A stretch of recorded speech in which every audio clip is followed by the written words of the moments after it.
பிரசன்னம்.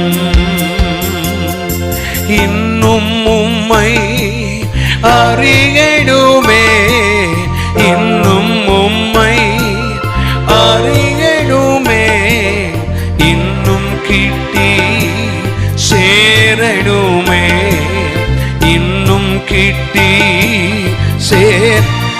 ஒரு விஷயம் கூட சொல்லுவோம்.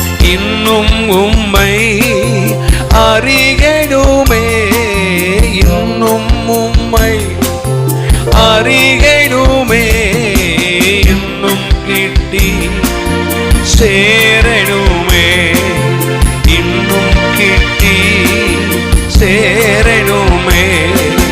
பிரசன்னம் பிரசன்னம் தேவ பிரசன்னம்.